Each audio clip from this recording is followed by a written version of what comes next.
Okay, we're going to go ahead and get started a little bit early today. Today is February 20th, 2024. This is Fepe Akbar, Allergic to Bullshit, featuring Lean Dion.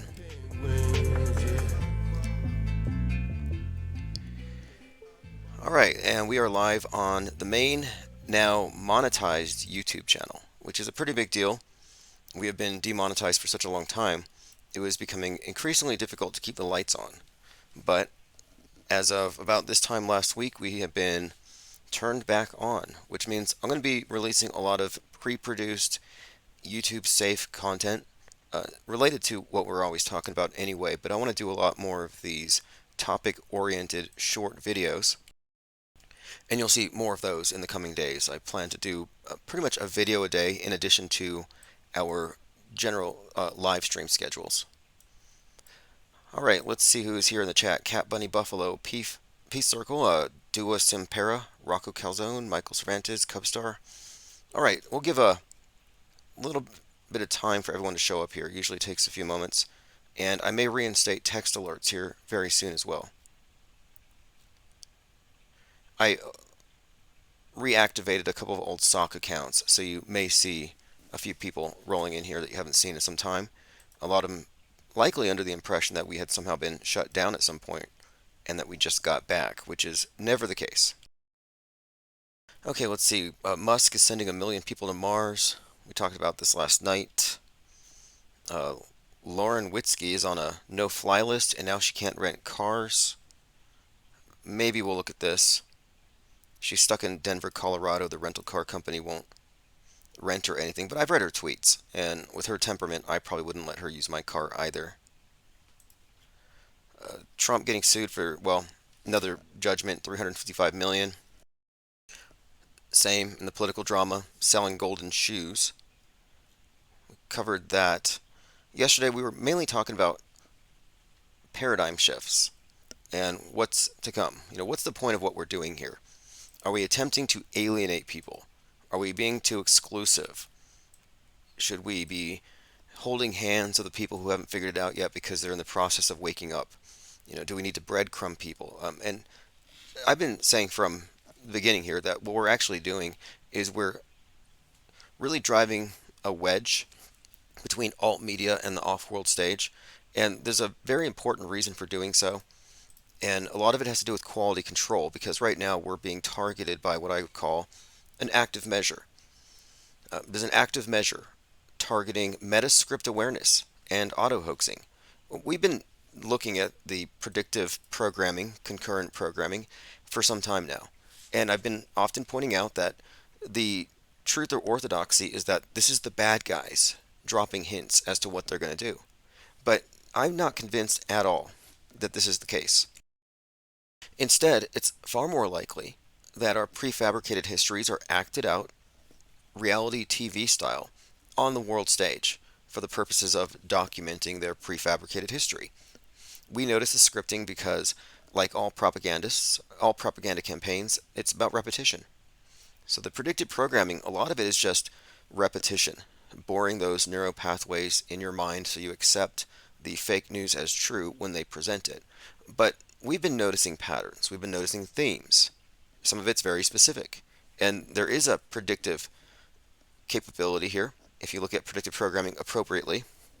At a minimum, it undermines our concept of what media is. When the news stories correlate to movies produced months or years before.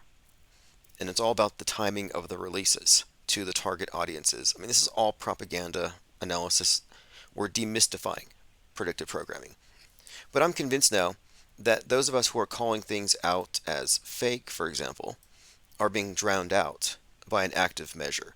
And what I'm specifically referring to is something we saw in the lead up to the Super Bowl, where there were a lot of decoders predicting a false flag.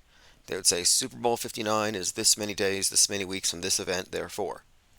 It's a flawed methodology, and it hasn't borne any kind of fruit. Nobody's predicted anything with it. And I've been saying for some time that gematria calculators are really just bias confirmation apps. We need to look at this a little more objectively. And so the term active measure is a term used in the Soviet Union to describe political warfare that involves espionage, propaganda, sabotage, leading up to assassination. But an active measure would be something, for example, Operation Trust. Operation Trust was a fake anti communist underground organization, kind of like Q, Trust the Plan, another active measure. And what do these active measures do? They nullify the target demographic, false hope, false leads, false intel, false sense of security, and it fills them up with a lot of disinformation. And the QAnon movement was really quick to pick up on a lot of stuff that just didn't make sense.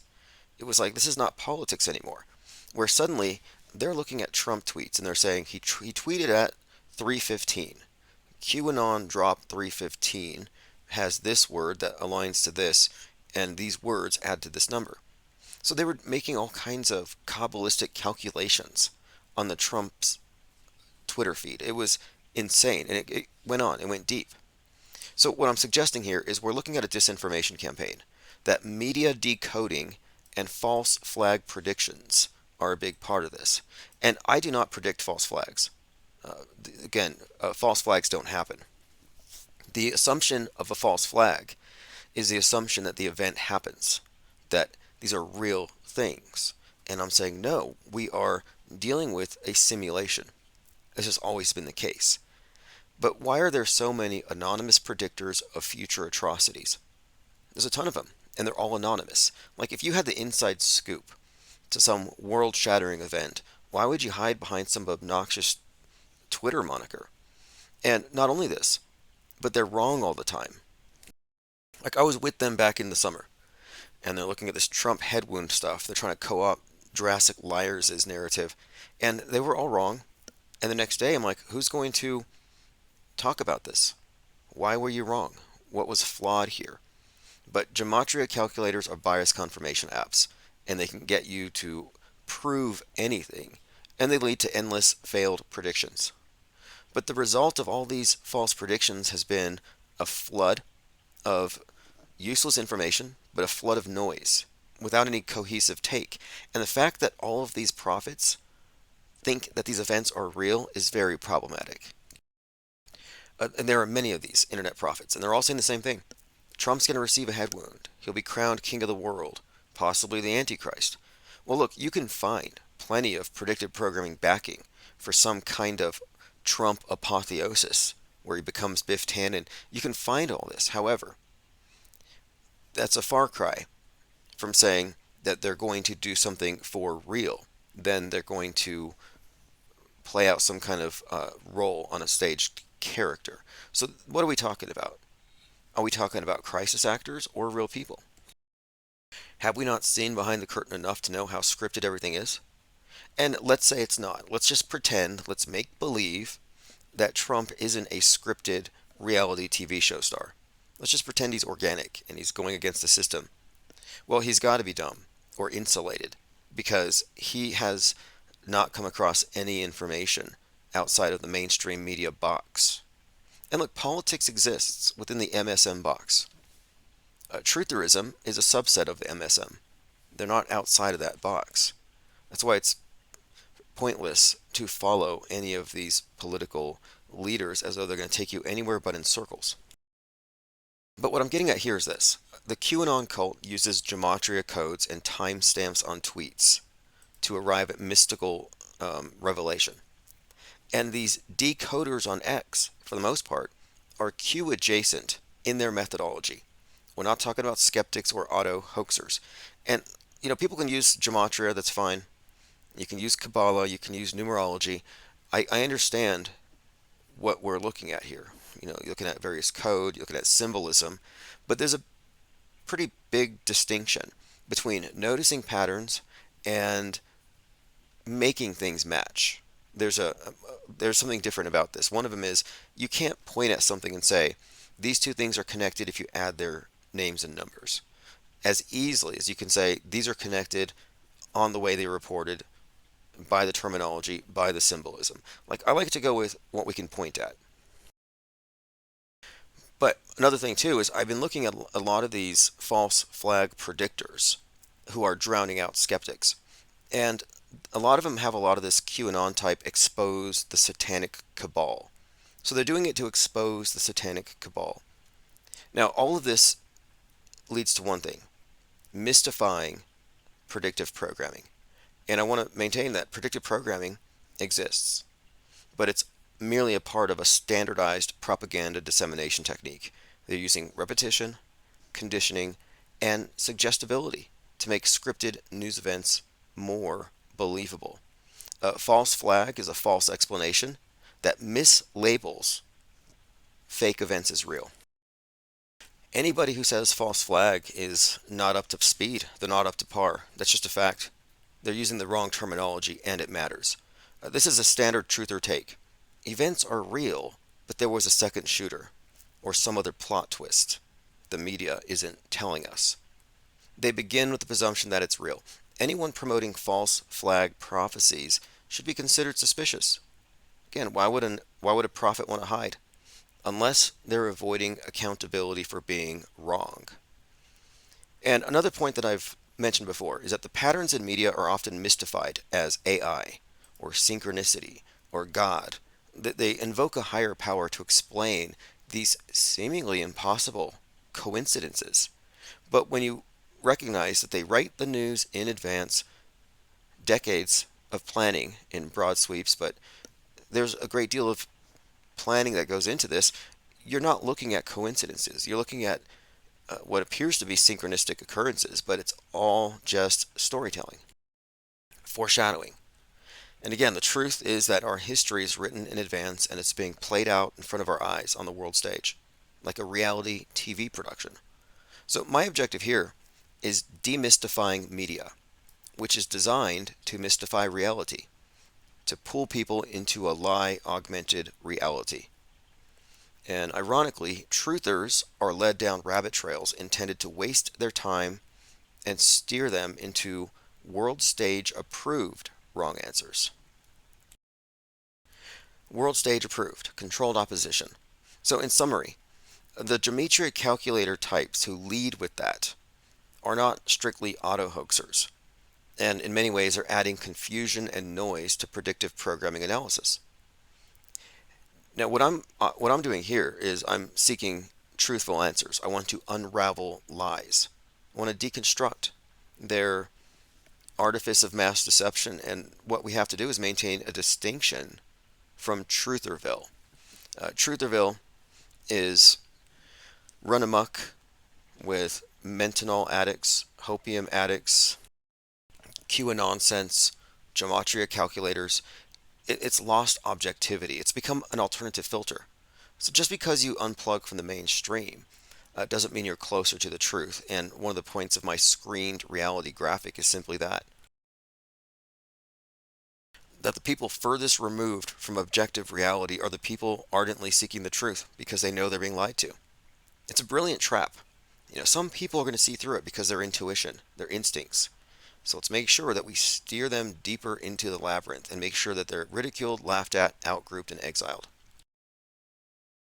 Joined by Jennifer Reeves, Elephant Tusks, Mom with Sons, Matrix Man Adventures. He says, slowly planting those seeds works. See, I've heard that before, but I no longer accept that. Now I'm all about paradigm shock. I think we need to push people off the edge. If they can handle it, if they can swim, swim. If they sink, let them go back to the blue pill comfort zone. But no more planting seeds. And the people who aren't fully past the mainstream argument from authority, the people who haven't become skeptical on that level, are going to stand out. And that's what we want to happen. We want to see who's on what side of the screen. Joined by Armoon Rai, Linda Curtis, Ted Stryker 2112 says, glad you're feeling better. Oh yeah, my disease X is passed. I'm waiting for the next update, the next version of it. It was really strange. Like I said, I caught it from my computer, or my computer caught it from me. It was a virus that I caught, I believe, from my hard drive. And it was right before the Super Bowl. It's like, how inconvenient, because if something had gone down, I wouldn't have been able to have covered it. So I'm glad they didn't nuke Vegas. Oswaldo says, if they're running active measures, what would be the counter? The counter is we have to recognize that zone, alt media, Trutherville is full of contaminated mind junk. It's a wasteland. It's worse than the mainstream desert of the designated real. There's no objectivity. So the only alternative to me is the parallel media, off-world stage, quarantine. Auto hoaxers worldwide need to unite and quarantine. Once we've done this, which is going to happen this year, once we've isolated a certain number of us, a critical mass, then we can go ahead and challenge the status quo, mix back in, and have these debates. But we really have to mentally quarantine. We have to understand who's on the wrong side of the screen and call them out appropriately. Oswaldo says, "Don't gematria calculator me, bro." That probably adds to 666. See, here's my issue with the date thing. Like, I think it's intriguing and suggestive of predictive programming that the Queen dropped dead 1,776 days after the first Q drop, or I think it was 911 days after the pandemic was declared. We have new king coronated, crown, coronation. There are many fascinating relationships, but it seems like there's a lot of people just shooting from the hip, drowning out the field. It's like I don't know, maybe a lot of bored transvestigationists found a new hobby, predicting false flags. It's like, look, everybody's predicting it, so you're not even going to be able to be the one that called it in advance at this point. But it's become some kind of an awful contest of engagement bait, clickbait. Um, and the thing of it is, ironically, none of the people predicting the events know the events are fake. Appreciate the super chat there. Thanks for all you do, Tim, says Symbia. Elephant Tusk says the QAnon crowd are always happy when bad things happen or rights are taken away because they've been convinced it's part of the plan. It's a doomsday cult. It's an online doomsday cult. And they're bloodthirsty and they want to see a bunch of Democrats die. But what we're doing now is we're building up. So this and everything that you put into the super chat goes into the maintenance of the think tank, and I don't expect to have any kind of financial obstacles after probably, I think, about 6 or 8 weeks from now. We should be completely caught up and it'll be routine, just like it was in the very early days of the IPS. And that's really the reason they demonetize us. They try to make it difficult to network. And what we have here, the think tank, is a network, and it is the ground zero of a separate body, the parallel media, not alternative. We're breaking up with the alternative media, and they're going to hate that. They're not going to want to let you go. Even though they hate you because you're just an auto hoaxer, they're not going to want to let it go. Especially if they get some kind of inkling that you're right. Because then they have to admit where they've been wrong. And if you can't admit that you're wrong, you're not going to get anywhere. Like, I've been wrong about a lot of things. I used to sit around with roommates watching the ISS footage thinking it was real. And I was even a computer animator at the time. I was doing Final Cut Pro, special effects, green screen, and here I am, bamboozled by NASA tunes, by the religious art of the Church of Nasatology. Joined by Druth, says 33. G33 has joined us. Antichrist Denier says they're trying to impose their satanic worldview that life imitates art rather than art imitating life, blending all media into their false reality. Yeah, it's definitely the case that life imitates psyops, and the psyops are definitely imitating art. We live in a psyop-driven reality. But this is what I mean. Okay, so let's say we're going to write the history in advance. We're in the capstone level of the pyramid, here at the top of the Lie world order. So we write it out. Okay, 30 years from now, we'll be on Mars. This is what society is going to look like. This is the temperature. These things will be extinct. Like, you write out your story kind of long term. You pre-plan out the wars and the major cultural shifts. Then, since you already have your news written in advance, you have your actors who play it out on the world stage, as unlikely as it all is. But in order to make it seem organic and real and believable, they reinforce this false reality in advance with predictive programming throughout media, entertainment. All the storytelling goes to driving this one singular story, history, or his story. And who is he? Big Brother. They're telling Big Brother's story.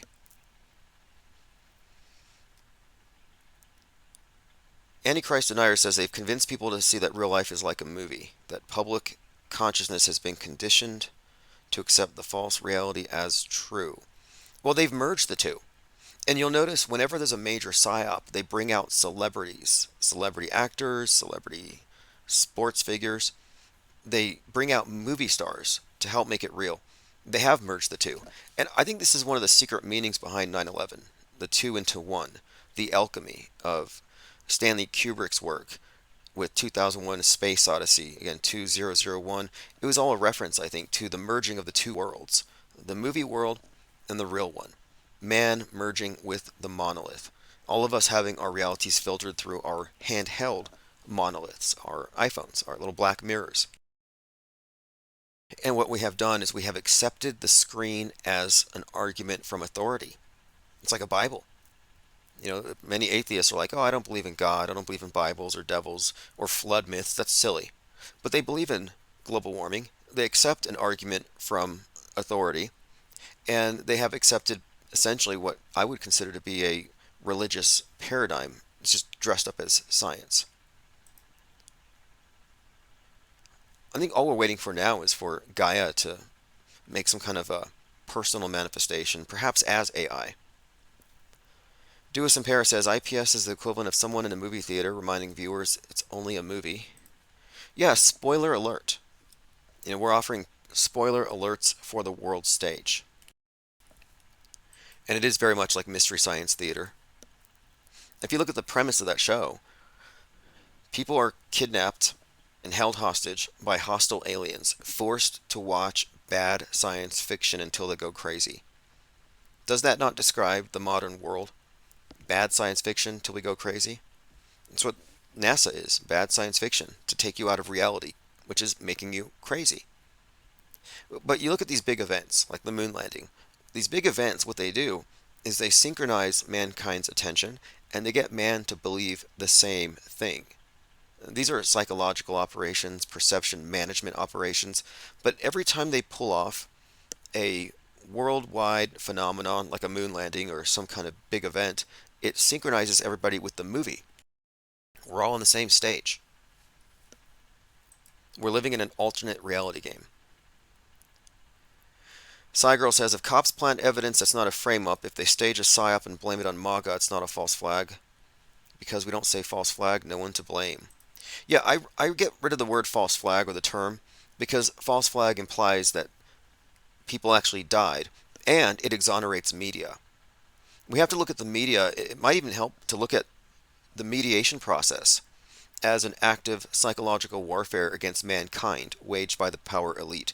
And if you look at media and entertainment as mind control primarily, then from that perspective, these aren't really false flags. These are simulated events, and the news media is the production company. When you call it a false flag, you can give the impression that a real event happened and the news is reporting on it. But we have to remember, the news isn't reporting on these big events. They are producing them. They are not witnesses. And if we give them that objectivity, you give them plausible deniability, we give their version of things too much reality. So I dispense with the term false flag. I'll use simulated news event. Even the term psyop has been appropriated. Recently Musk has been toying with the idea of news being fake, just jokingly saying, I can't believe still that people believe the news is real. And this is Mr. It must be real because it looks so fake. Like he's got to be he is an insider. You can't be that high within this cult where you're involved in the space program and not be aware of the big deceptions. Doesn't mean they know everything, but there's a certain point where they lose plausible deniability. Nobody's dying, nobody's crying. Yeah, that's kind of high security level. You have to have a high security clearance to have that information. Most people don't know that.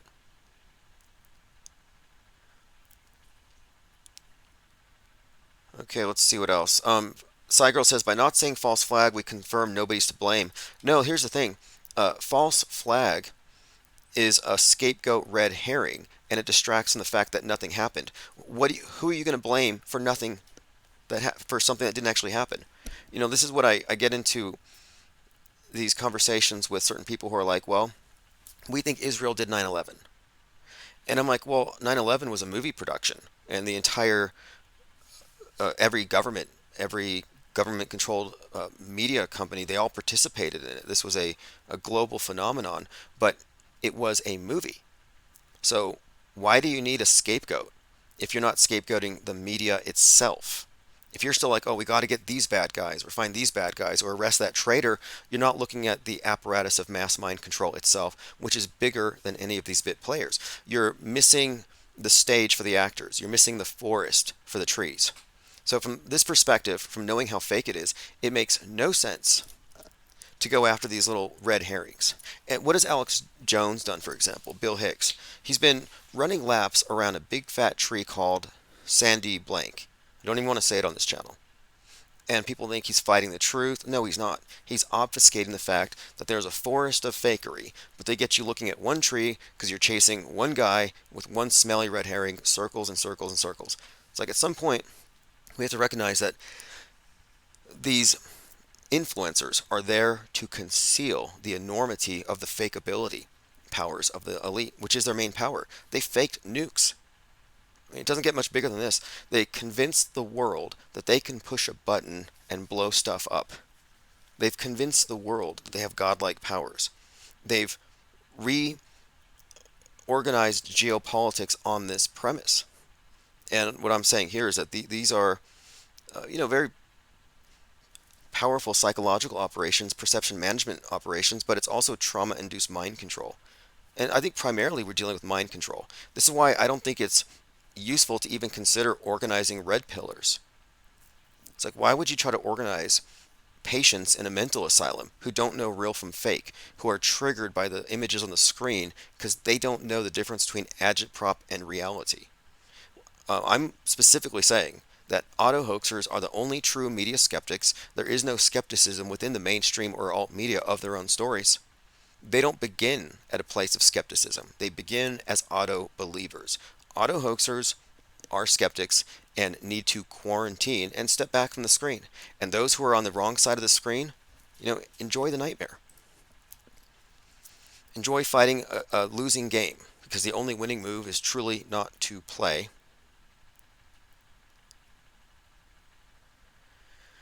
Appreciate that, Antichrist Denier. Support there via Venmo. Appreciate everyone's help here, everyone's comments, everyone's contributions. Especially people who disagree. If it wasn't for disagreement, I wouldn't have arrived at certain conclusions because I examine disagreements. People are like, what are they spraying? You can't answer that. I'm like, wait, there's got to be a trick being played here. Oh, I get it. What are they spraying? Loaded question. Shifting the burden of proof. Ignoring voluminous material and research that suggests that the official version might have some substance to it. You can't make a argument or a claim without accounting for what's already there. You can't just dismiss it and make an argument from ignorance. I mean, you can, but it's not something you can intellectually stand by. So I'm glad that I've had plenty of people to oppose my opinions, because again, it's about fine-tuning the arguments, because what we're doing here is we're navigating our way out of a labyrinth of lies. Antichrist Denier says, it's hard for people to believe that all the world leaders are in on the lie. It's as simple as this. Why would the controllers relinquish their imaginary powers? Okay, look, it's not an exaggeration to see we live in a global doomsday cult.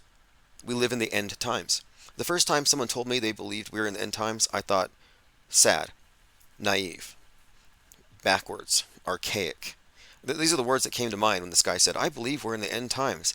I was like, how sad is that?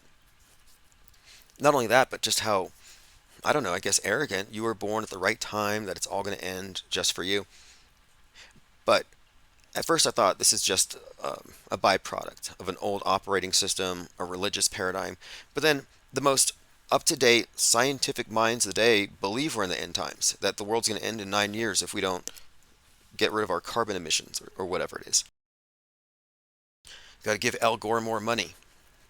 give the WEF more power to regulate, or we're all going to die.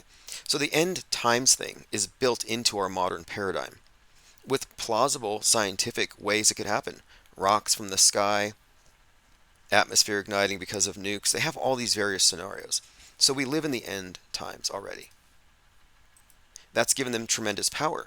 I would say that reducing our frame of reference in terms of time is the equivalent of even truncating our view of the world in terms of space, reducing our ability to move around. They're constraining our minds, limiting our options. And much of the worldview formation power of this ubiquitous screen isn't in telling you what to think. It's in selectively choosing what you're paying attention to. That's pretty much how it works. It's about narrowing the range of options, but setting a frame of reference. And the difference between the skeptic and the blue pillar or the truther is that the skeptic's frame of reference doesn't begin with the internalized concept of the world that they have prepackaged for us. Their lie augmented reality doesn't have to be your primary source. You can have your own senses.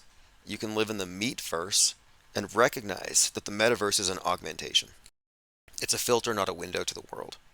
It's actually the new hoodwink. If you look at the symbolism within the Masonic context, the people outside the temple who haven't seen the light are walking around with wool over their eyes. They are hoodwinked, purposefully kept in darkness so they can be ruled over. And my contention is that right now, the masses have a hoodwink, but it's clear.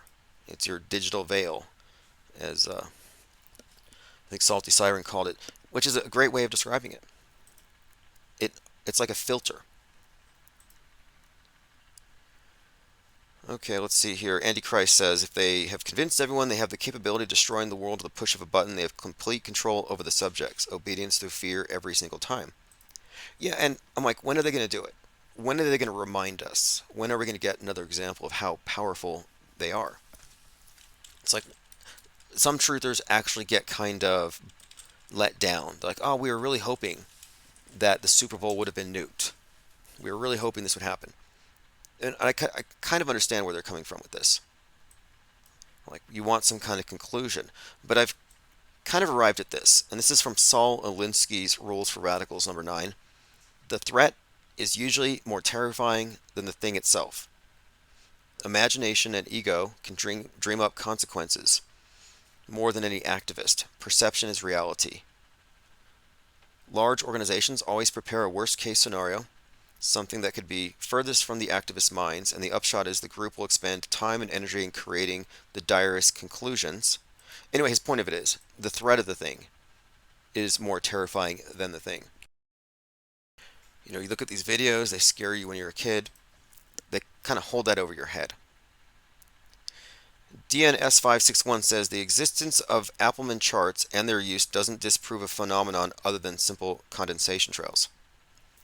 No, the existence of the Appleman charts reveal that condensation trails are climate dependent. Now, are chemtrails climate dependent? Or are they switching them off and on? That's the whole point, is that if you're going to posit the existence of chemtrails, you first have to contend with the fact that contrail science exists, and there are charts going back to the 50s where they can predict when these things will be formed. So you have to actually debunk that, or somehow, I'm not sure how you're going to do it, but if you're going to replace contrails with chemtrails, you have to confront those charts. And no chemtrail believer has ever brought those charts up before. I've never heard of them until I looked them up. I kept hearing people saying, when I was a kid, we had blue skies and a yellow sun. I'm like, are you thinking about like your crayon drawings? Like, where are they getting this from? They said, we didn't have trails when I was a kid. And it's like, well, the chemtrail theory didn't really get popularized until the late 90s. However, these charts that the military have used to prevent their craft from going to altitudes in conditions which would create trails that would give them away, these charts go back decades. And you can find observations on these trails going back to 1919. So these are not new. And one other point, though. I've never seen a chemtrail believer who wears a mask. It's like, okay, you believe you're being poisoned, and you just go out there naked faced, and you're brave, really brave. That'd be like a COVID believer not wearing PPE. It's like, well, you're either brave or you're ignoring the science. Like, why are you ignoring chemtrail science? All right, let's continue. I was just reading through this article I posted earlier today. It was called, you can find this at timosman.blog, Active Measure Targeting Metascript Awareness and Auto Hoaxing. And it is an active measure. Shortly after that, I published this article, Trutherism and Fake Fear. Today's truthers don't seem adequately terrified of their own professed beliefs. Many truthers claim to believe in satanic cabals consisting of Democrats and Hollywood elite, vampirically feeding on the blood of children.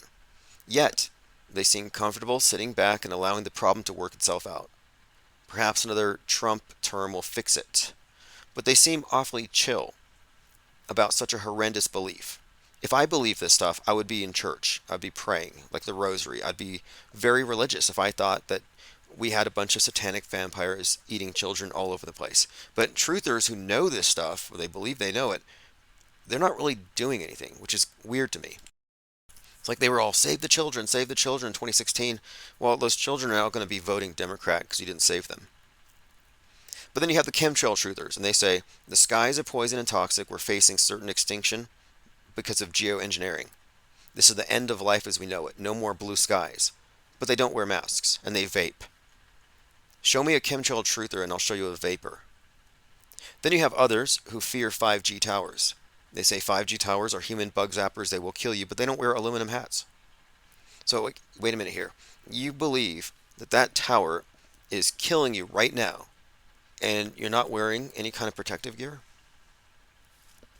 So how can I take a threatening proposition seriously if the person telling me to be scared is not acting scared? They're not really selling it to me. Some truther yesterday said, well, I'm not afraid. I'm just warning other people. Okay, wait a minute. You're not afraid, but you're warning other people because they should be afraid. Again, it doesn't quite make sense. Like a lot of these end of times, doomsday types, why aren't they off the grid yet? So today's truthers don't seem paranoid enough. They don't really seem all that scared. So either they're super brave or they don't really believe it. And I've been steering clear of alarmism. End times, doomsday fantasies, the current fear, the current alt media phobia. I think the current thing to be afraid of right now are military age men. Military age men with traditional values coming into America. Apparently, they're going to go into sleeper cells and then kill us all. And they say this every election cycle. This is all just alarmism. Current things. They fear the current thing of the week. But I ask myself, why aren't they taking meaningful action? It's almost like they've been conscripted to be carriers of targeted propaganda messaging, which got me thinking, maybe they are the target. Think about it. If we're living in a situation where we're all being targeted by propaganda intended to keep us in a state of fear and insecurity, well, what better way to put the people who are waking up into a state of chronic fear and insecurity? Load them up with propaganda and tell them this is the real truth, and it's just a bunch of scary crap, and it never leads to anything, and there's never a doomsday, and none of their fears ever materialize. I would say that the red pill community is largely consisting now of propaganda mules who are actually carrying ammunition in the info war that is against their own interests.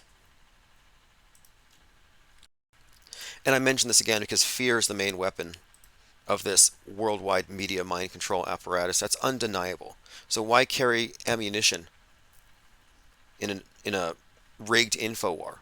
False flags never happen. Predictive programming is just repetitive messaging propaganda. So at this point, look, we're here. We're in February 2024. I think it's safe to say that we need to question the motivations now and the judgment of anyone insisting people died if they don't have evidence. Show me the blood. Ashley Babbitt didn't die.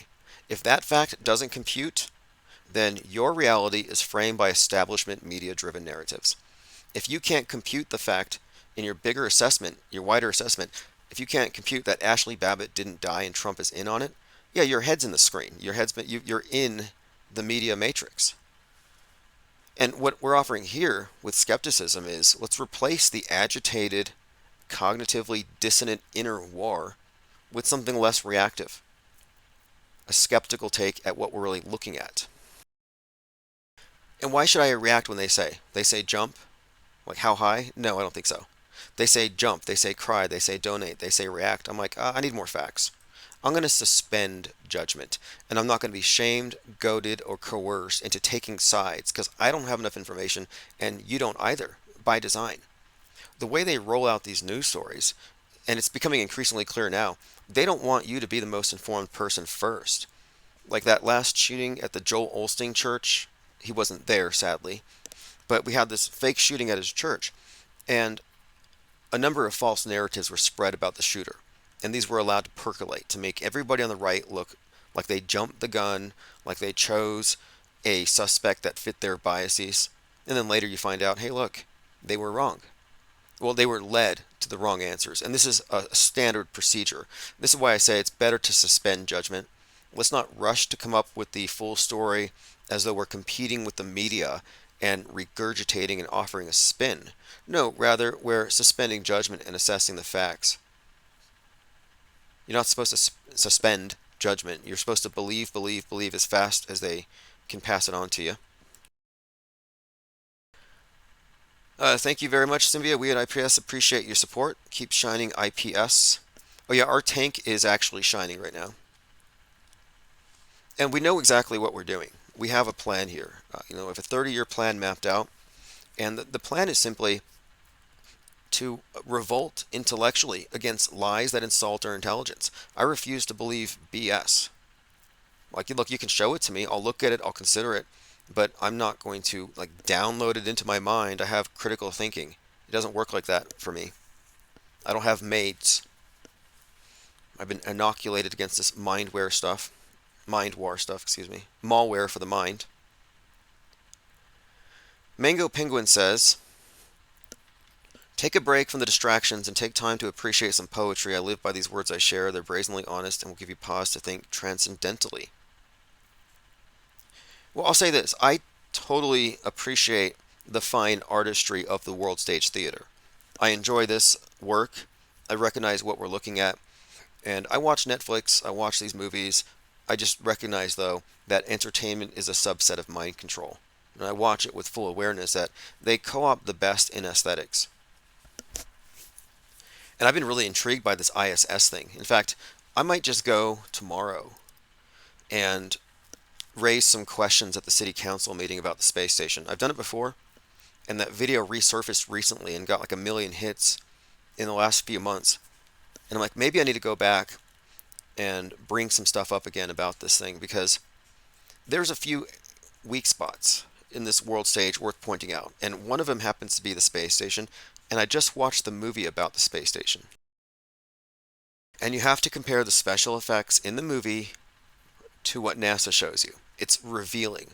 It's a juxtaposition they'd rather not have you consider. More on that later.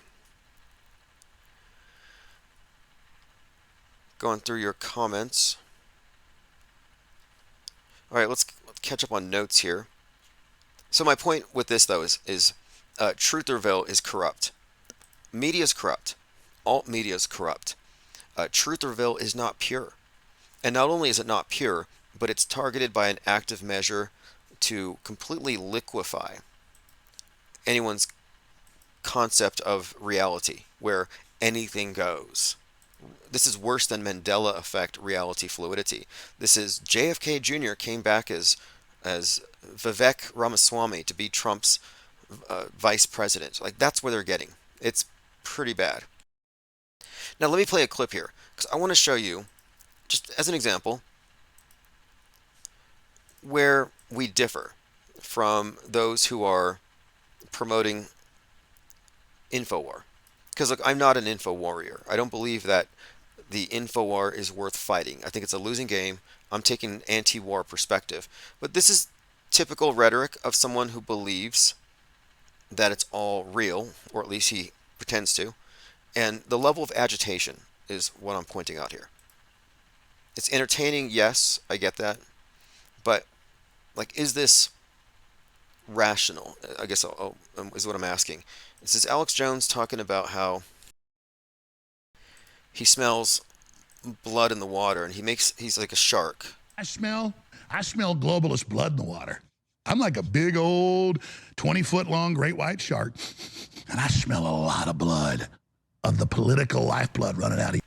Anyway, he goes on one of his rants. He's not talking about eating his neighbors, but here's where it gets interesting, because I'm just showing you here. He goes on these tirades against the bad guys, and this is the gold standard of trutherism.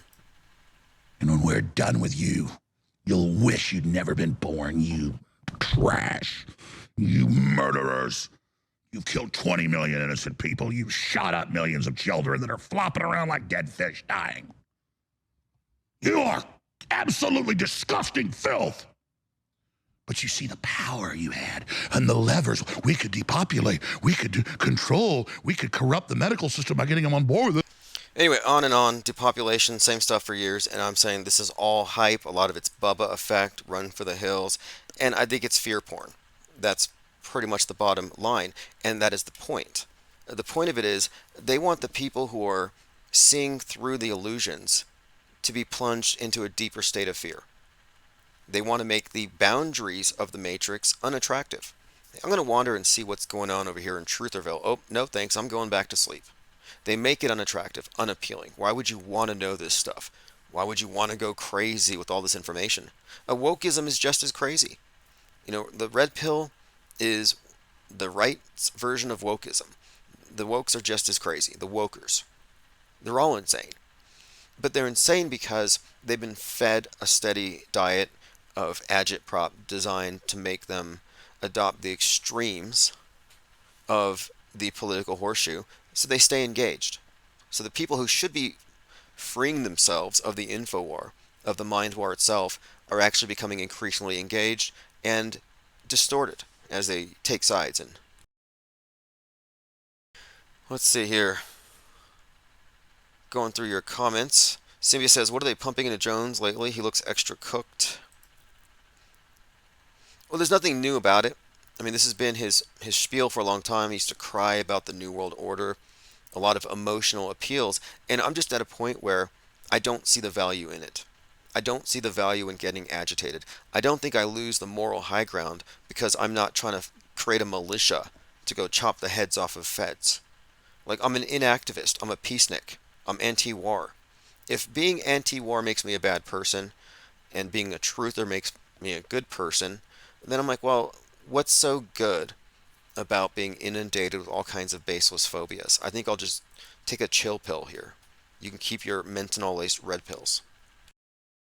Cheesy Cool says, gotta appreciate the genius of Bill Hicks, though. I don't think I could play an Alex Jones character either. Look, if Alex Jones isn't Bill Hicks, he's funnier than Bill Hicks. If he is Bill Hicks, he's genius as a performer and all that. Like, I have nothing against him. It's just that he's a fake canary in a fake coal mine, and his job was to hide the reality of the world stage theater. I have no real interest in being critical of his work because I know where he stands. Same thing with anyone else on the world stage. I watch CNN. I know where they're coming from. I just think it's important to know where people are coming from and to recognize that truthers are on the same side of the screen as the world stagers, as the mass media itself.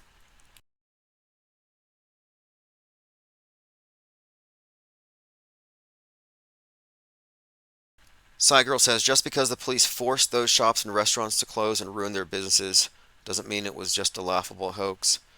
Well, we don't really have free market, that's for sure. Although, I think that maybe you should take some comfort in the fact that nobody died and the entire thing was I think we all know what it was at this point. Like, it's been 4 years, and I'm not carrying water for alt media whatsoever.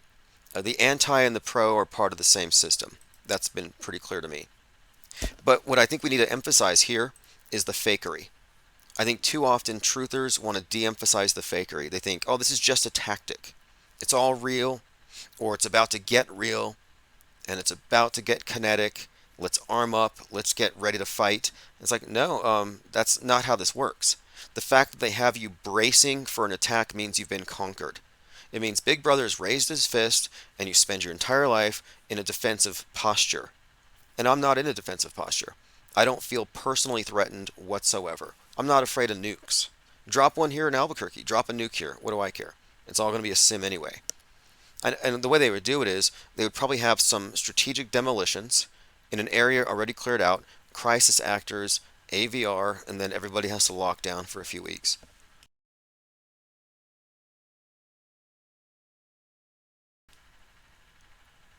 But I would also let the victims speak for themselves.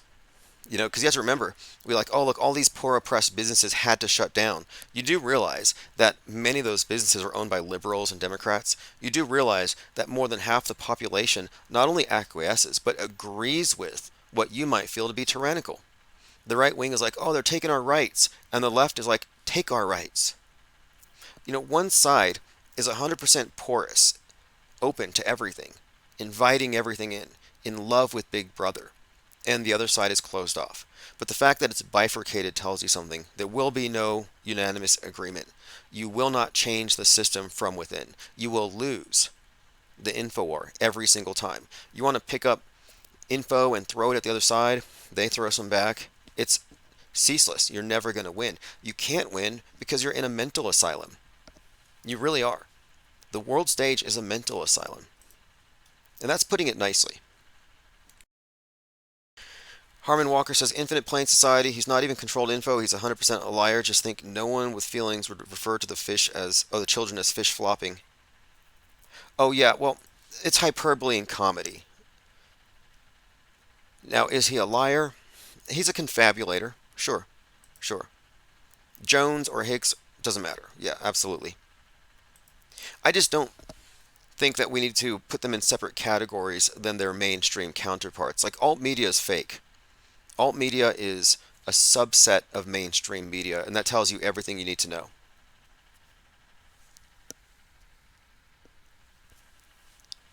But again, I'm emphasizing the fakery because nobody else is.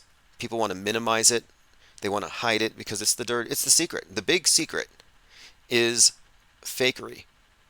The big secret is the existence of this invisible war, this replacement religion, the weaponized superstition, and mass mind control, trauma-induced mind control, trauma bonding with mass media. It's sophisticated. We're generations deep into it. There is no escape from it. Or rather, there's no escape from it if you follow any of the pundits out there or any of the religious paths. No one's going to tell you how fake anything is. This is very controlled, gate-kept information. We've only arrived at this because we didn't stop. I'm like, okay, I'm looking further than just this one event. I'm looking for patterns. We're noticing patterns. We're networking with other people who have begun to formulate a composite or a picture of what are we really looking at here. And a lot of the things that we are discussing now are things that we've arrived at recently. Like we started to notice that predictive programming isn't just random in movies here and there, but it's thematic, it's consistent, and it is often concurrent with the shows that are being released.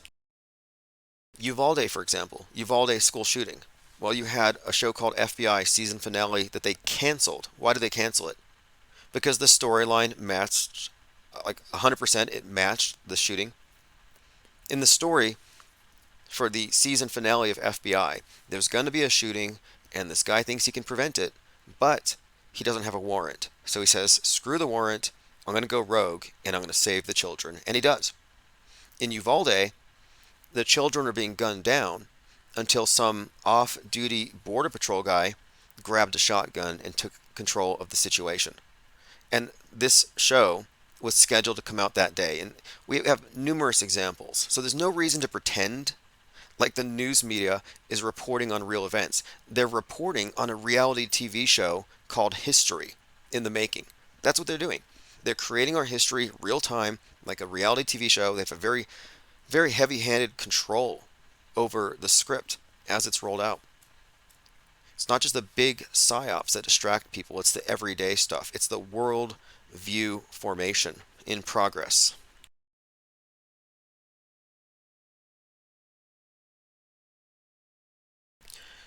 Cygirl says inappropriate emotional affect, duping delight, or complete absence of any affect at all is the behavior of a human robot.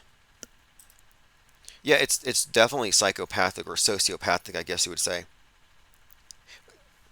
It's a lack of self-control.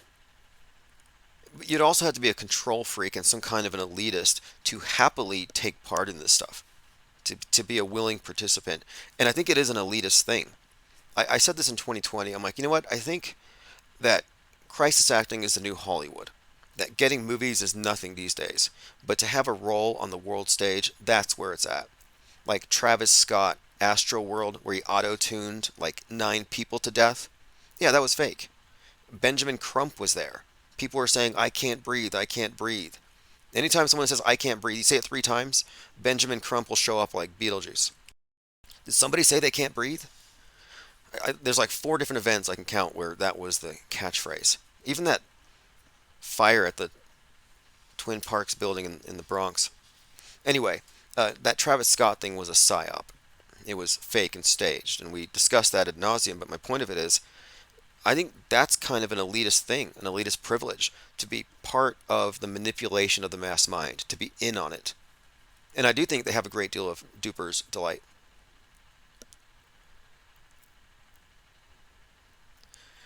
Cygirl says it's only a harmless hoax. Well, do you consider religion to be harmless? Like, here's a question. People who are raised, let's say you're raised in a strict Mormon environment, and you believe in Joseph Smith and polygamy and baptizing the dead, or let's say you're raised a Scientologist. You start off as a Scientologist, your family's a Scientologist, you're cut off from anybody who's not Scientology, and your whole worldview is built on the premise that the world's going to end and we need to clear the planet of engrams. Okay, now, would you call this harmless? I would say, oh, no. I think it's warped. I think religion is mind warping. I think giving somebody a prefabricated worldview and telling them that this must trump your lived experience, that this is the authority over your mind, that you are not the arbiter over what you believe, but we are. No, I don't think there's anything right about that. I don't think it's harmless. And the MSM is the biggest cult in the world. It is the universal religion. But the fact that I'm calling it a hoax doesn't mean I'm minimizing it. It means I'm accurately describing it. If you're saying it's not a hoax, not only are you wrong, but you're adding to the fear porn, the fear hype, the illusion of threat, and the insecurity. Let's just call it what it is. What it is. It's a hoax. It's not real. This is an accurate description of the world we inhabit. We live in a global doomsday cult. They get in everybody's head and they program everybody. You can deprogram yourself if you choose to, but it requires that you remove the screen as a source of authority, uh, basically placing yourself there instead, and then analyzing it objectively and reality testing its claims and recognize that, hey, I will not be able to believe everything they tell me because they won't supply the evidence. But the burden is not on me to believe. It's okay to be a non-believer. And what I'm doing is I'm fomenting a culture of non-belief. I don't need believers. I don't need hysterical alt-believers. I don't need the apathetic, run-of-the-mill blue pill types. What we need are thinkers and seekers who are objective and realistic and know what we're looking at and aren't afraid to call a hoax, a simulation a simulation. One of the things that is a major hang-up for truthers is they're like, don't call it a hoax because they're going to discredit us. You mean the mainstream media isn't going to see you as credible? Like, we have to stop caring about the opinions of the brainwashed.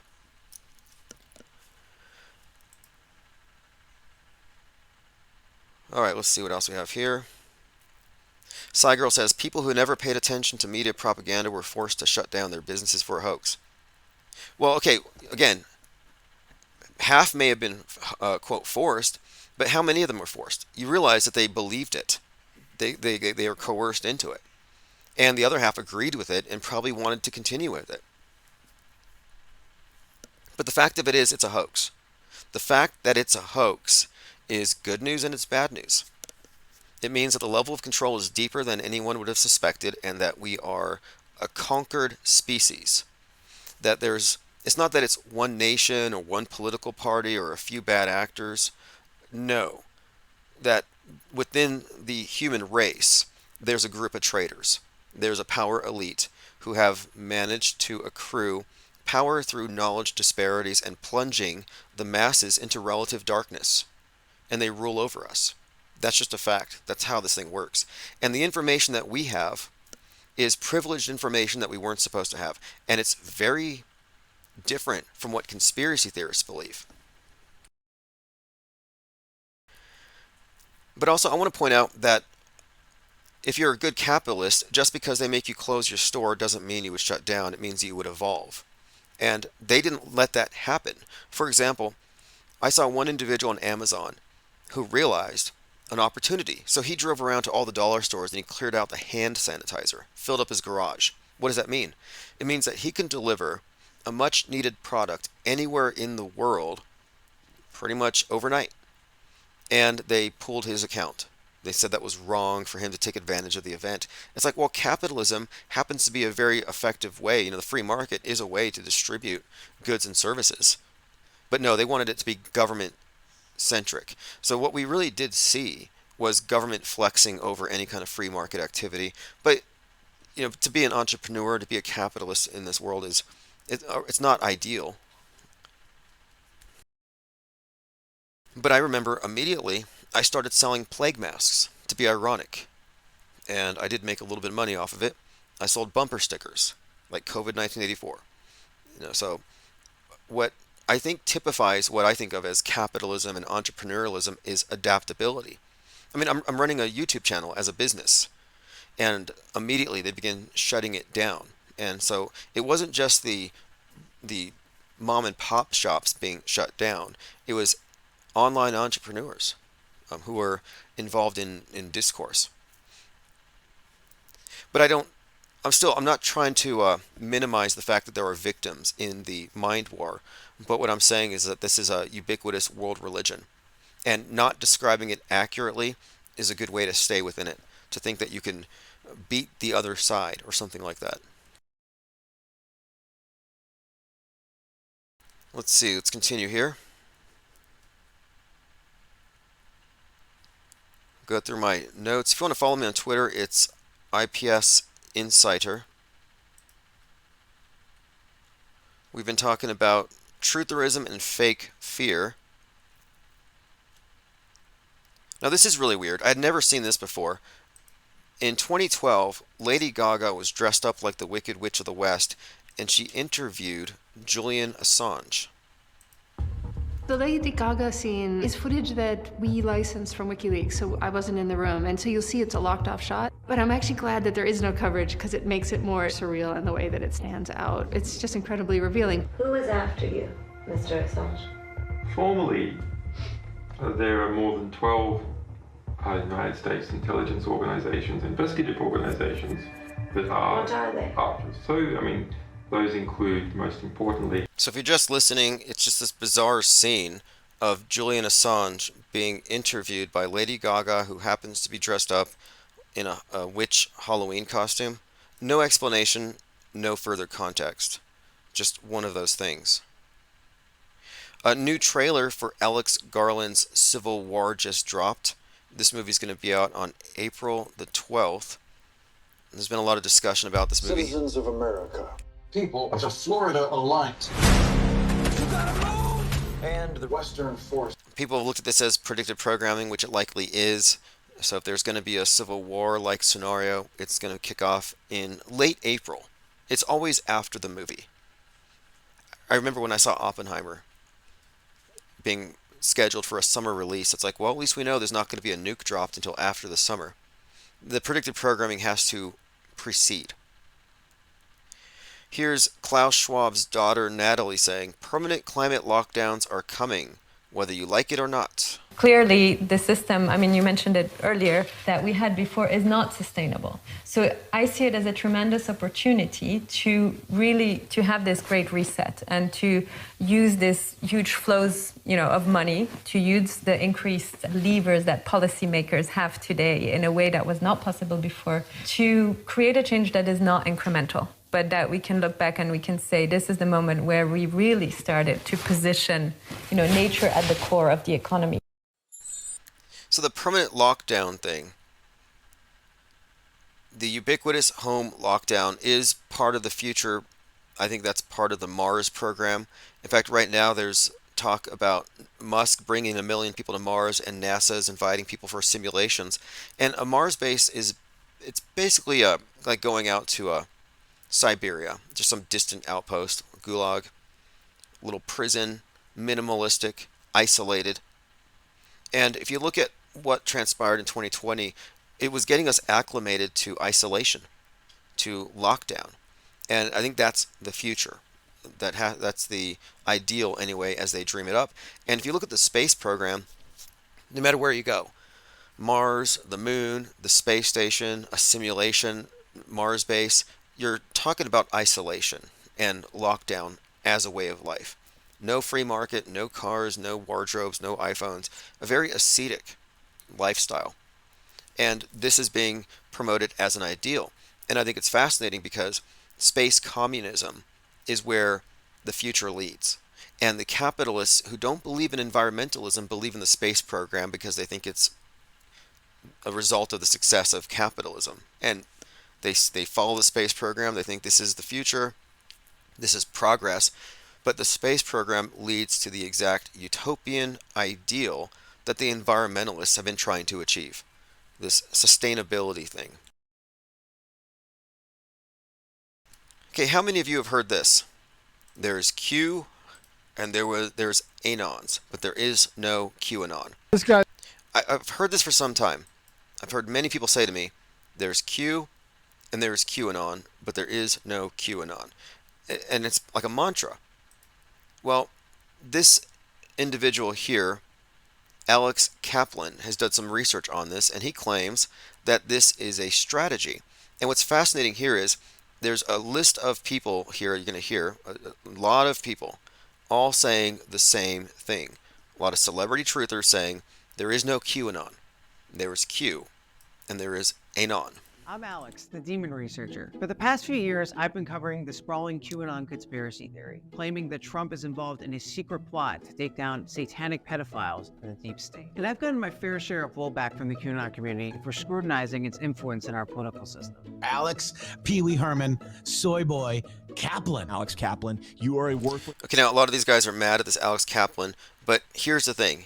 Listen to how they all try to deny the existence of QAnon. That I've seen pop up since 2020. QAnon's not a thing. It's Q and the Anons. QAnon is not a thing. Quote unquote, I'm going to use quotes for this because there is no QAnon. QAnon accounts. There is no QAnon. Obviously, that's false, but it's something that's really caught on in the QAnon community. There is Q, there are Anons. There is no QAnon. It's not just randos on the internet, though. Here's Lara Logan, the former 60 Minutes star turned conspiracy theorist. QAnon is an operation that is designed to discredit whatever it is that's coming out of Q. Or take the actors Jim Caviezel and Roseanne Barr. It's not QAnon, it's Q and Anons. It's not QAnon, it's Q and Anons. And then Roseanne's in on it too. Such thing as QAnon. There is the Q board, the Q drops, the Q map, and then there are anonymous people. There's no QAnon. And here's Jim. There are so many people that say this, and it's ridiculous. There are so many accounts that call themselves QAnon, but this is something that stems from a Q drop, I believe, where he says it's time to go undercover. There is no QAnon, but it's gaslighting. Watkins, the owner of the message board site where QAnon is based, making that same argument in a deposition before the House January 6th Select Committee, telling them, quote, "The reason media matters and George Soros invented QAnon is to make a boogeyman." Hey, Jim, appreciate the flattery, but I promise you, I'm not that ambitious. Pee Wee Herman, that was a great... It goes on, but this is a strategy, and I'm pointing out because I've heard about this very often. There are even people who call themselves, QAnon Bob, QAnon Joe. It's like they kind of missed it. Like, here's an example.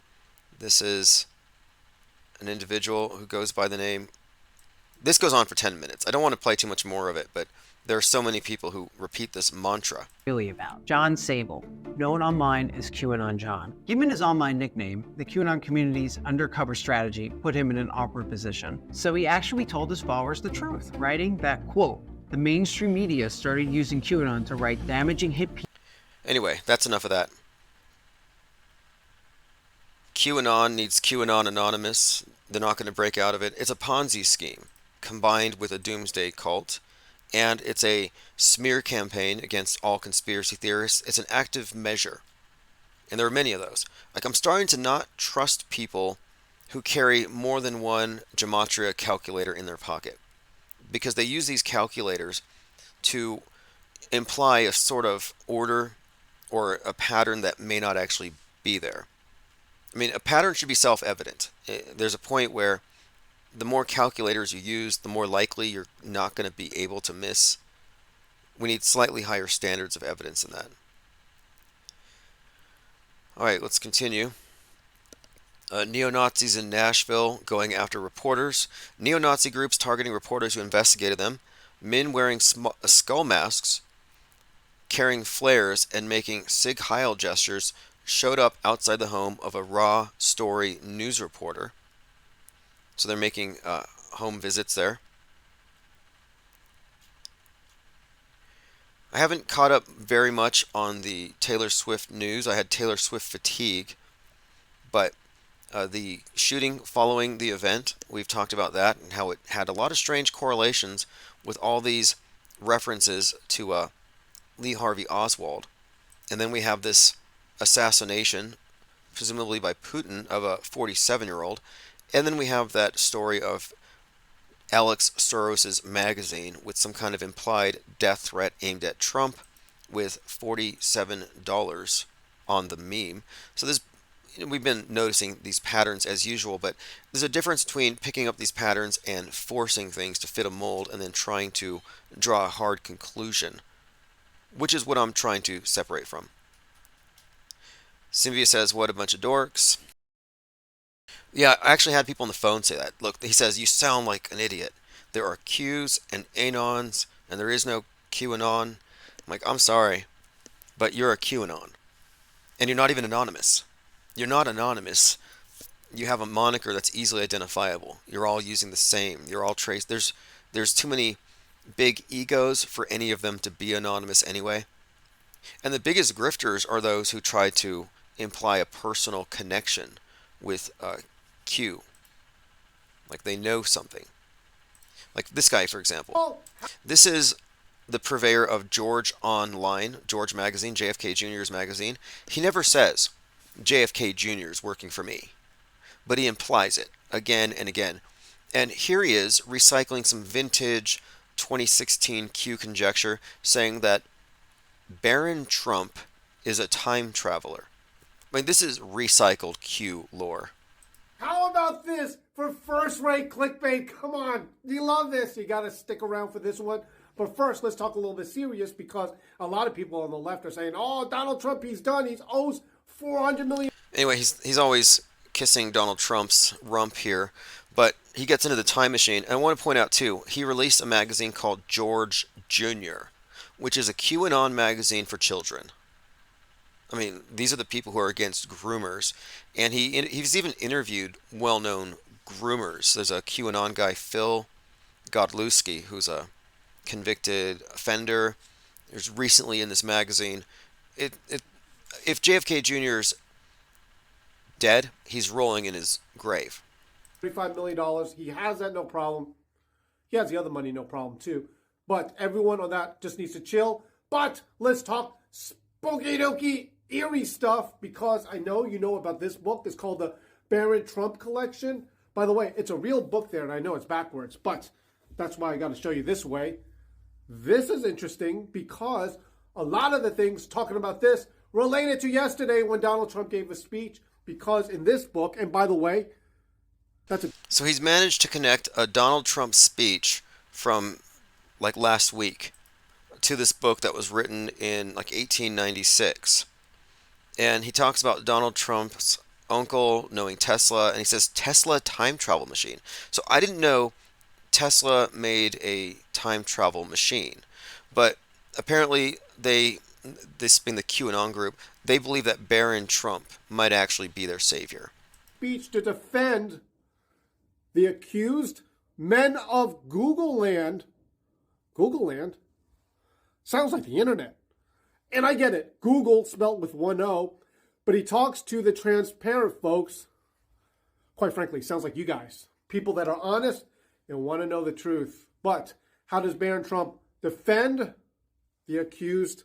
He basically says, men of Google Land, this is not for a dark purpose. Look and judge for yourself. And that is exactly what... Okay, if that sounded like incoherent babbling, it's because that was incoherent babbling. But the long and short of it is, a book predicted Barron Trump would travel through time and defend Trump against accusations of raping someone at a department store and inflating the value of his properties. Makes sense, right? This is cutting edge Q research. And this is a guy who put out the magazine George Jr. So if you have children and you want them to listen to this garbage, get George Jr. There really hasn't been enough coverage on this individual and this grift. He's one of the biggest grifters out there, and there hasn't been a lot of beef between him and George News, who we're more familiar with, but I happen to think they know each other because both of them were in the Trump White House at the same time. Okay, let's continue here. Going through my Twitter feed. Again, it's IPS Insider. One of my favorite channels to follow is Les Luthor, and he uses the term illusion warfare because PSYOPs has been taken over. A false flag is a misnomer, and nobody should call anything a false flag without evidence. But he refers to this as illusion warfare, and he points out how they create these. It's perception management is what we're really seeing here. Bringing the fictional theater to your street, it's an age-old effective tactic, deception, illusion warfare. We've talked about dummies, dummy tanks, wooden tanks, fake military bases, dummy rocket launchers. Decoy operations are very common in the military. And the question is, are the Russian soldiers putting up dummies to trick Ukraine? Is Ukraine using fake rocket launchers to trick the Russians? Are they tricking each other? How are they tricking each other if we can see both sides tricking each other? Like, obviously somebody's going to tell one of them, hey guys, nobody's falling for it. Well, the truth of it is, they're both staging fakery, and they're tricking the public. I think that's really what the bottom line here is. Ubiquitous fakery. We have to kind of stop looking at this in the frame of different sides and recognize that it's extremely unified and monolithic. Everybody agrees that we're going to Mars. Nothing else matters at that point. They're going to start shipping you off in your Hyperloop simulated space travel to your future space communes, which are actually beneath China, where you'll be farming potatoes to work off America's debt as unwitting slaves in fake space. I mean, I think that's the end result of all this. That's where it's leading us. And I'm not going to stop anybody. If any of these gloobers, these glurfs, want to go to Mars, I'll help crowdfund it. You know, you want to go to Mars, fight the flat Earth? Show me your GoFundMe and I will contribute and share it. Like, please go to your simulation Mars base where you'll be in a Truman Show and you won't even know it. I think that's the end game here. I mean, isn't that where we are already? What's the difference? The difference is moving people into fiefdoms. Neo-feudalism. Nicotrama says Les Luthor is the only other channel worth following. Well, we have to maintain this line. And it's not even a line, it's a screen. You're on one side of the screen or the other. You're in the MSM box, and that's your frame of reference primarily. Or you're in your own body. You perceive for yourself, and you recognize that that black cube is a reality augmentation device, and it's a filter, and it gives you insight into what's in everybody else's heads. It's merely an optional worldview, like a Bible. You don't have to internalize it. But this is the state religion, and the World State Church's Bible is that black cube, and they would prefer that you internalized it. That you don't even need to think for yourself, just put that thing up against your face. Strap it to your head. Joined by X322. Thank you for joining. Violet, thank you for joining. DNS561 says, who wouldn't want to be in a Matt Damon movie? Farming potatoes on Mars, exactly. That's your future. And I think it's ironic, though, that the people who believe in capitalism and freedom are the first ones who think that the future and progress that we're going to race for, if we can just get rid of government regulation maybe and have more freedom, it's going to be Mars. Let's go to the moon bases, progress. Let's enter the next stage of human evolution, driven by technology.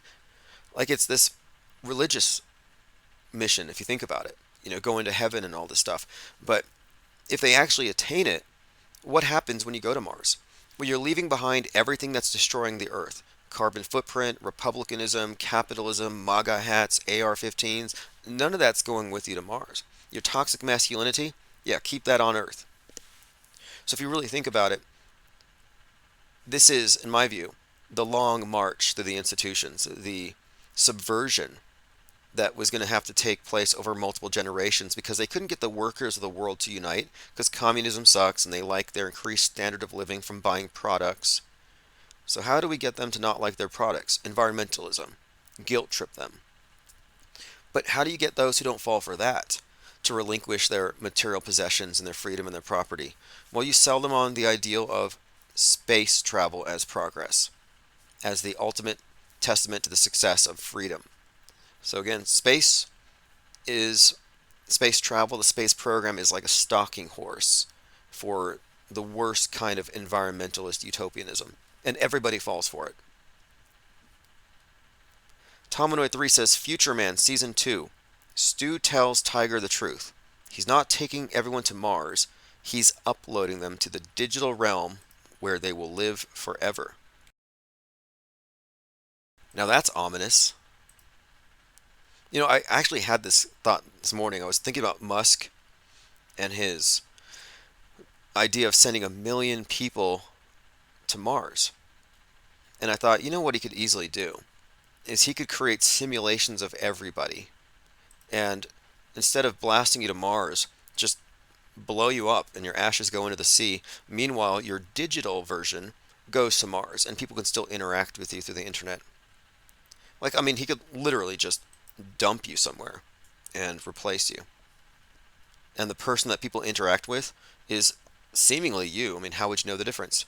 And people are so reality impaired anyway. Armin Ross says, do you think they will actually create caves to put people in?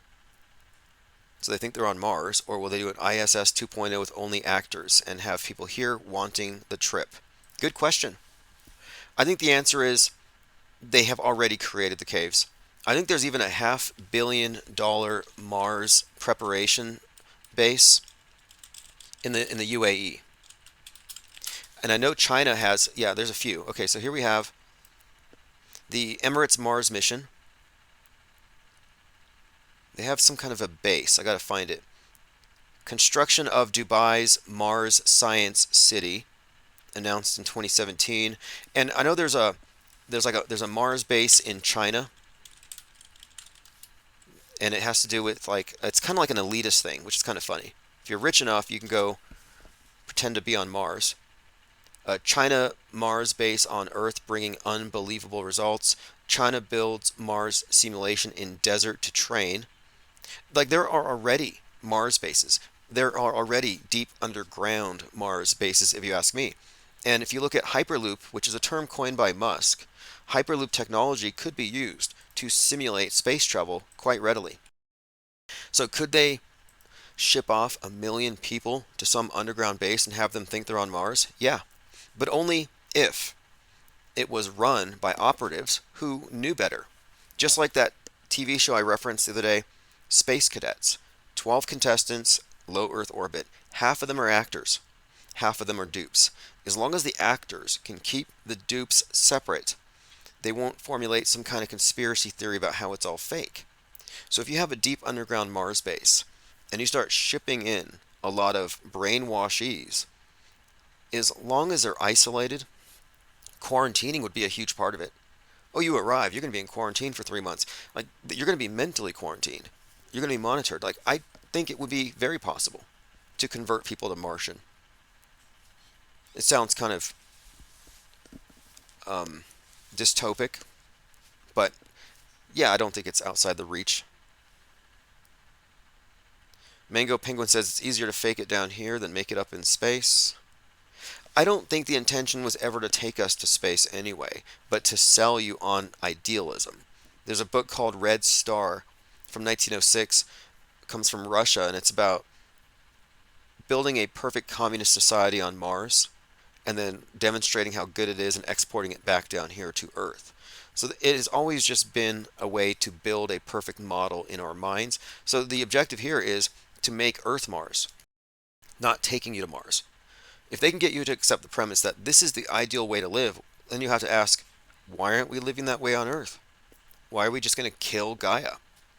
It's about a paradigm shift. It's not a coincidence that the New Agers call this the Age of Horus, which they associate with Mars. We're entering the Martian age, where Earth is going to become Mars. And what does that mean? Green. Locked down. Ubiquitous lockdown, because we worship Gaia. Basically, it's going to be the sustainability model, primarily, reducing your carbon footprint. Ubiquitous home incarceration, because you're somehow a carbon super spreader. I've heard some ridiculous arguments from some people who say it would be easier to go to the moon than fake it. If you hear any arguments like that, it's because it's like the new talking point. It's also ridiculous. It's a talking point because they're trying to, I think, dissuade people from including movie magic. Movie magic has to be included as a tool available to manipulators whenever we're looking at any mediated event, and this especially includes NASAtology's cartoons. The Fifth Buddha says, I believe the flat earth model is a workable model. Is it a model? Or is it just a question? Or is it just the conclusion you reach when you don't use a filter? Because you've never seen the curve. A lot of people claim they have, but they're curverts. The curve is in your mind. And that's why the question is so fascinating. That question itself tells you where somebody is with regard to the monolith, the monolithic media. Which side of the screen are you on? Because if you're on this side of the screen, you can say, I don't know. If you're on the other side, your default is the default answer you've been given. So you don't know, but you're going to say what you've been told to believe. You don't rest there with a question, because question marks are offensive in a society where you shouldn't have any questions because they tell you everything you need to know. But we are taking a step back, suspending judgment, and as far as I can see, it's flat and stationary. As far as any concept of it being otherwise, that is only arrived at exclusively through the screen. So we have to put a lot of trust in the agencies that are constantly lying to us with visual lies, that they're not lying about this one thing. And it's not my fault, it's not your fault, that they don't provide credible evidence. Like, they didn't meet the burden of proof, that's on them. You're not required to believe. It's okay to be a non-believer. Being a non-believer does not make you a denialist. And when they call you a denialist, it's merely a pejorative. They are, in fact, augmenting their realities with something they can't substantiate, which makes them liars, to be quite honest. Thank you, Nicotramus. We at the IPS support this, and of course, everyone else here supporting this channel. We are going to keep this thing growing over the next few months. I mean, this is the year, I think, that we're going to see the most activity in this arena. If there's any chance of forming a viable splinter, a parallel media, it's going to be this year, when people lose their minds attaching themselves to the bread and circuses of an election year.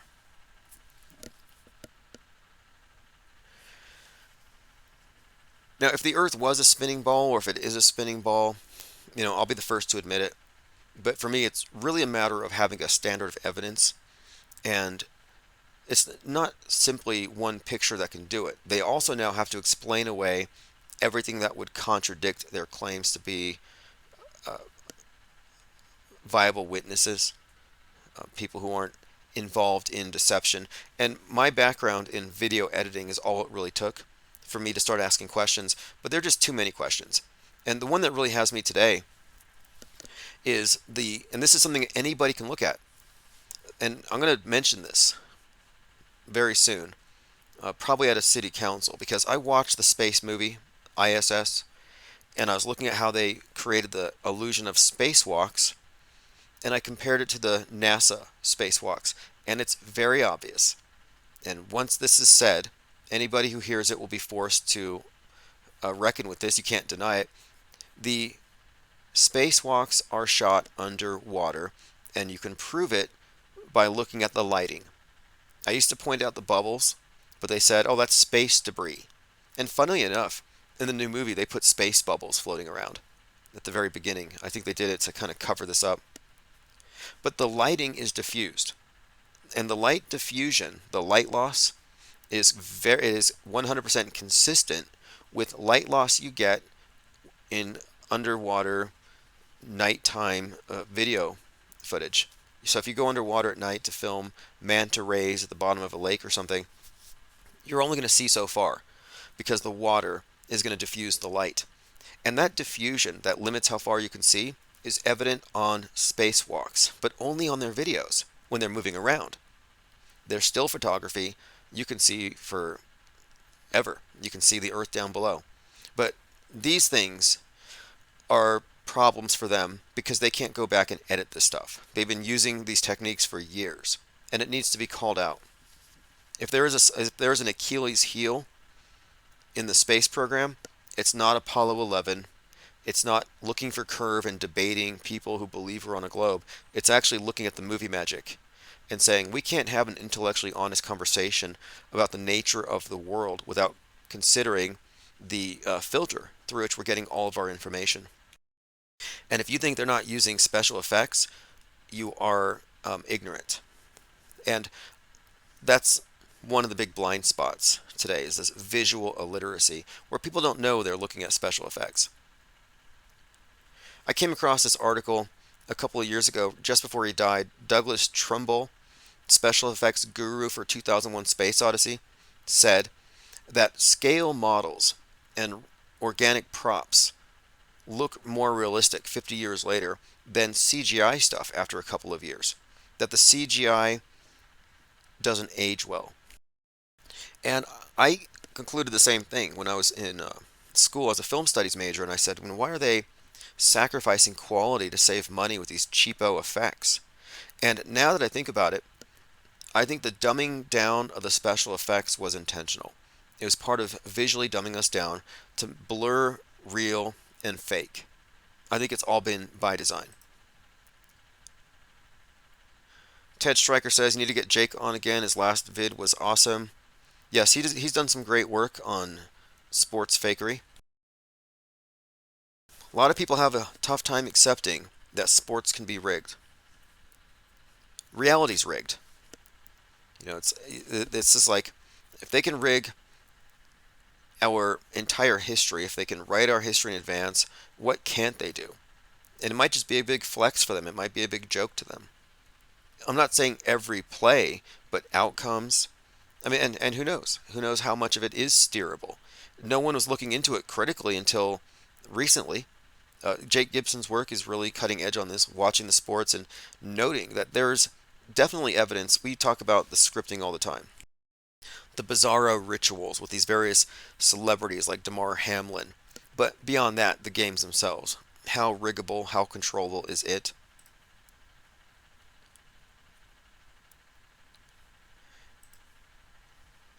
And people are like, they're going to take our guns. That's why they're faking events. And they get all these explanations. And I'm like, look, they've already taken our minds.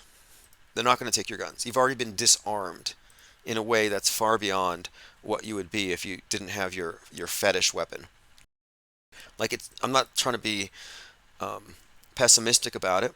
I'm just being realistic about it. And the reality of it is, we have been basically born into bondage, as they describe it in the Matrix. Check this out. Red Maven posted these two images of Yay. She says they're trying to make it more obvious with a laughing emoji. Look, I don't know how many of you use laughing emojis. I mean, I like emojis. I don't have a problem with them. But I've noticed that a lot of the QAnon types are always throwing these laughing emojis as though it helps them appear to be more certain about their conclusions. And I'm annoyed with laughing emojis just thrown out there when they're wrong about something. So in this case, you're supposed to believe that they replaced Kanye. And all this tells me is that this person knows nothing about camera focal lengths. The fact that and this is a consistent thing, people are like, they did this with Jamie Foxx. Oh, Jamie Foxx has been cloned. No, he had a different camera. And so this is the type of visual literacy I'm talking about. And in this case, this person who has arrived at the conclusion that Ye is a clone could not be called a skeptic. She might disbelieve in mainstream news automatically, but they automatically believe all of the insanity on X. And then this person said to me, I've done photography for 20 years, and even I can tell you something's not right. I'm like, no way. And to say I've been in photography for 20 years, well, everybody who's 20 years old has done photography for 20 years. Like, that's not even anything in her favor, but my point of it is, truthers are constantly tricking themselves, tricking each other. They make up propaganda to bolster their claims. Nothing new here. Trutherville is just very, very corrupt, and I think I've said that earlier, and that's why we're breaking away. We're making sure that we have a firm divide because we have an ideological, a philosophical difference that cannot be reconciled. They need to come to reality, exit the matrix, full matrix extraction, or stay over there. That's pretty much what it is. Auto hoaxers will be uniting, and not only are we uniting as such, but we're quarantining for a time so we can purify our doctrines, get the Auto Hoaxology 101 out there in a new form, paperback. But we need to have this parallel media become self-aware. Then we can do damage.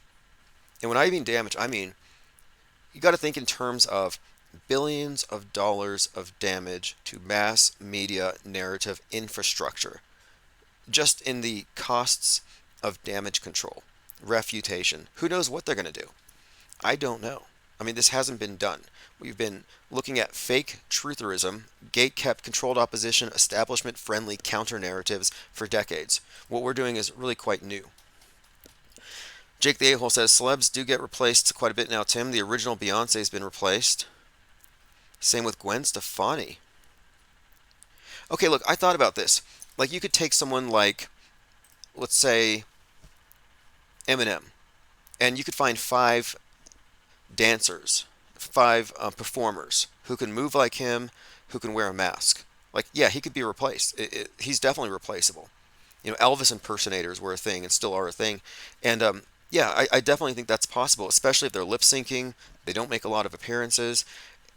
You know, you could see maybe he's like, you know, I'm going to retire, but I'm just going to go ahead and sell my image and have it performed, license it.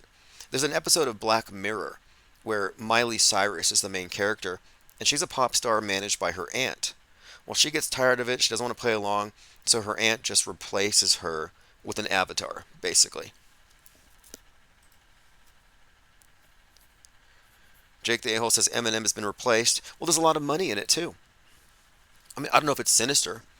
You know, was he killed and replaced? Or was there something else? Michael Jackson, for example.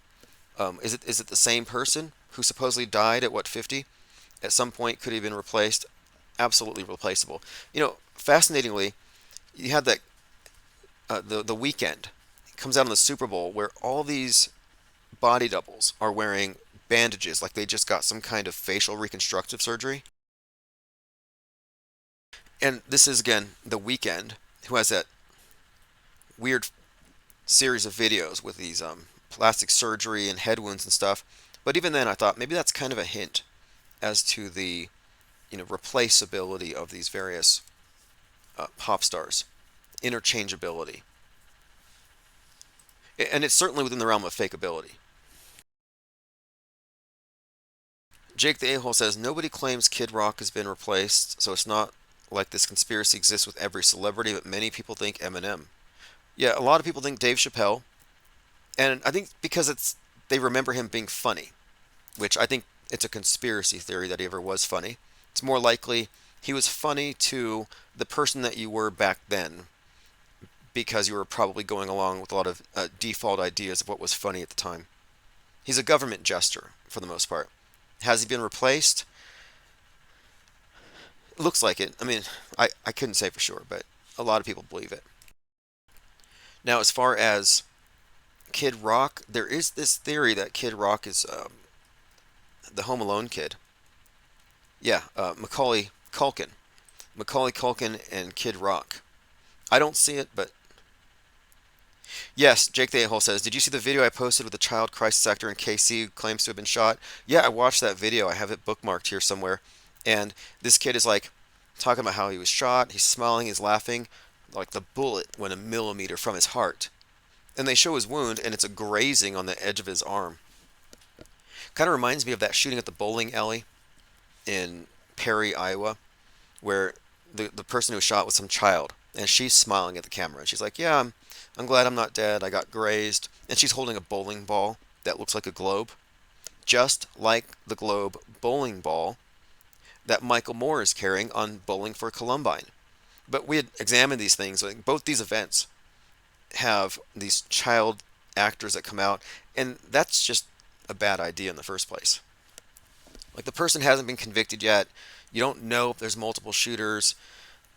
Who knows? You don't know the whole story. So the idea that you would take a witness and put them on TV and make them into a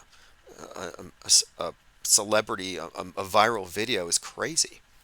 It's like, well, now if the person, like, let's say Nick Cruz had an alibi, which he does, but the media ignored it.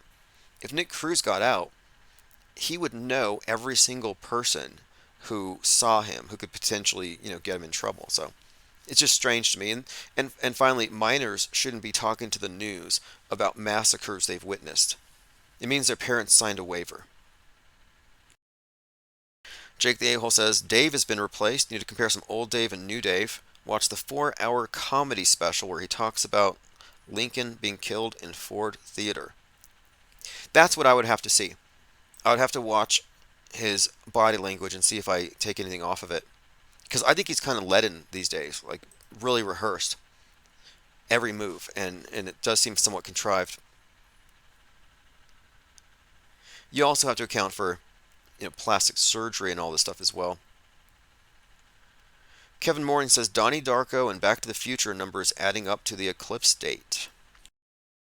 Well, what's worth exploring here are the connections between Donnie Darko, Leave the World Behind, and the eclipse X date, which is 4/8. Fascinating connections. The map with the X through it, Matt Perry's death date and his character's birth date. There's quite a lot there, but that movie has a number of fascinating Donnie Darko tie-ins. But these various events and these child actors are just indicators of how I think you have to be born into these families. They got to be connected. It's unbelievable what they're doing. Now, what they didn't do is they didn't bring out rubber surgical training dolls and wave them around for the cameras. Like, why didn't they do that? They have the technology. Just order up 11, I think that was 11 little rubber toddlers, cover them in theatrical blood, and fake cry for the cameras. Do Some Paris says, Bill Jones just turned 50. Come on, we know you're 63. Yeah, that's one of the things. If Bill Hicks is Alex Jones, there's a good 13-year discrepancy. In fact, he recently admitted this, like the other day. He said the truth of it is, his name is, I think it's David Winston, and he played the role of Bill Hicks and Alex Jones.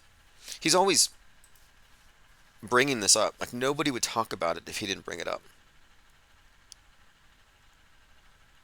Oh, interesting. Jake the A-hole says, YouTube shut off my comments on the video with the actor kid. See, I thought you shut off the comments. And I noticed you didn't say very much, so I thought you were playing it safe. But the fact that they shut the comments off means they're watching. Mango says, wasn't a kid shot at the mega church in Houston? That's the recent one at Joel Osteen's. Is it Joe Osteen or Joel Osteen? Now, I'm not Mandela affected. I don't care. That's the difference. Smokey the Bear, Smokey Bear, I don't care. None of these matter to me. The fact that I don't know if it's Joel or Joe, Osteen or Olstein, does not mean reality shifted and I'm in denial of it. It means that these are ambiguous names. If you look at the logo, the L could be on the Joe or the Osteen. It's ambiguous. And moreover, it's like definitely not connected to reality shifting. Just Occam's razor. I'm like, come on, this logo is too ambiguous. You can't even make that case. Have any of you seen this? Do you know what I'm talking about? Because his church was shot up, Joel Osteen. He came out laughing, full-blown Robbie Parker mode, happy and delighted to have a psyop at his church. And if anybody was going to play the Antichrist or even Satan in a movie, I would think Joel Osteen. I mean, this is like central casting. But look at his logo. I'll see if I can find one for you here. And you'll see that the name Joe, here it is. And notice how he writes it. It's like J-O and then L-E-L, which is Saturn, who they really worship. So it looks like it says Joe, because Joe is contained within the circle. And is that a 666 on the left? I don't want to hyper-analyze it right now, but to me, I see the name Joe. I also see Joel. So if you look at the circle dividing the two, you do see Joe and Joel. That is undeniably ambiguous. Then you see Osteen. Well, the way I would read this thing is Joel Osteen. I mean, it's, again, this is not a Mandela effect, I'm sorry. Or if it is a Mandela effect, it's a Mandela effect in the sense that Mandela effects are misconceptions. And that's really what it comes down to. Misconceptions. Cygirl says, producing and broadcasting snuff videos of silicone baby dolls as TV news is inflammatory as hell. It's blood libel to fake something like that. Ninth commandment, bearing false witness. Oh yeah, look, they're the scummiest. I mean, look, the people at the top of this inherited the structure, the power structure that they're operating. This thing has been in operation for a very, very long time. But the bottom rung actors who are participating in these events, yeah, that's pretty scummy activity there. You know, bearing false witness, calling the other people a bunch of baby killers. It's as bad as it can get. Okay, so it is Joel. All right, let's see what else we have here. I'm going to go through my notes. Minds.com/Infinite Plane Society. We already talked about Barron Trump, Time Traveler, QAnon magazine for children.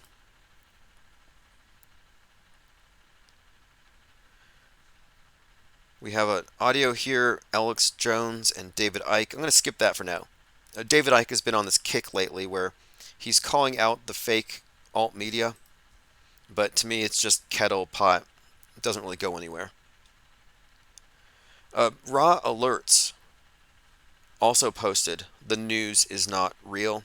So just to kind of bring it back to this really quick here, there's a concerted effort to drown out auto-hoaxing, to drown out Metascript breakdown, to ridicule those who are calling out the fact that the news is simulated and scripted and written in advance. So the finer point on this is this. It's simply that the news is real. It's as real as Mandela effects are real. But Mandela effects are not what Mandela affected think they are. They're misconceptions. The news is real, but it's not what news consumers think it is. It's a prefabricated reality TV version of history being played out on the world stage. It's worldview formation. It's not real reportage. So they're trying to bury this probably in advance of what we're going to do. Because we haven't really made it a secret that our objective is to take this think tank, consolidate it, purify it, and then metastasize it, and then see how far it can go.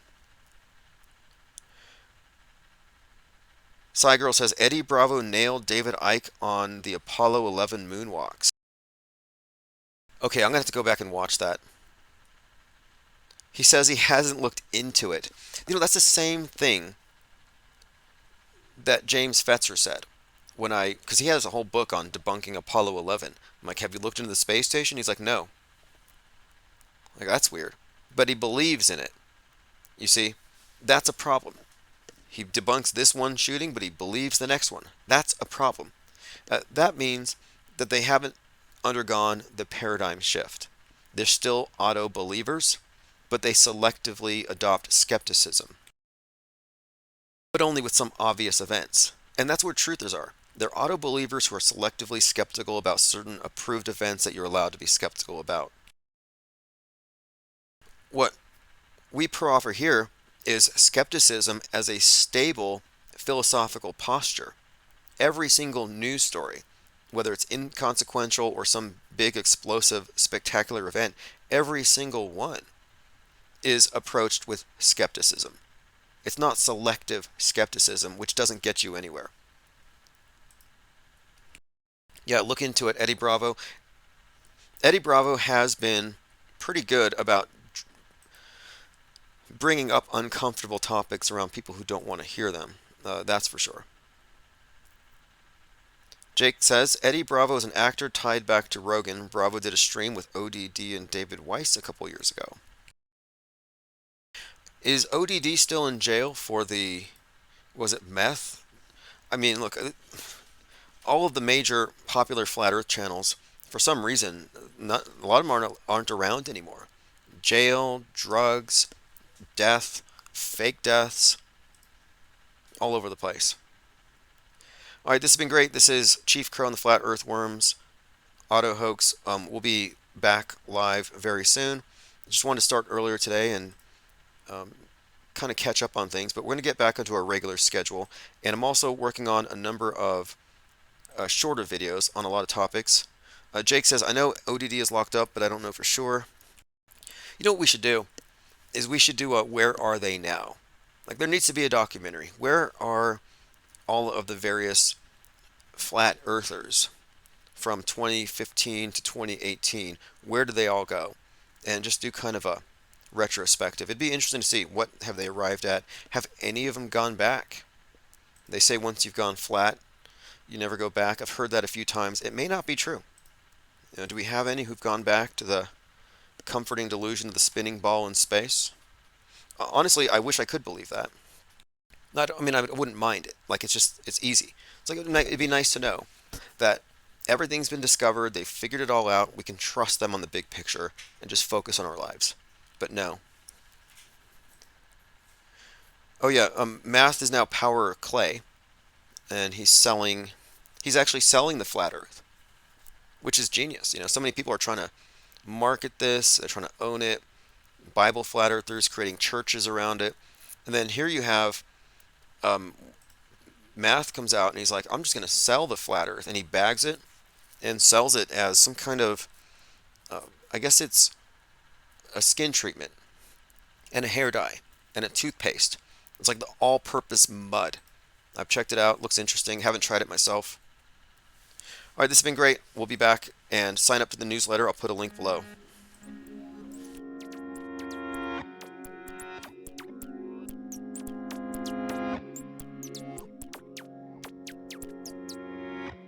I'm on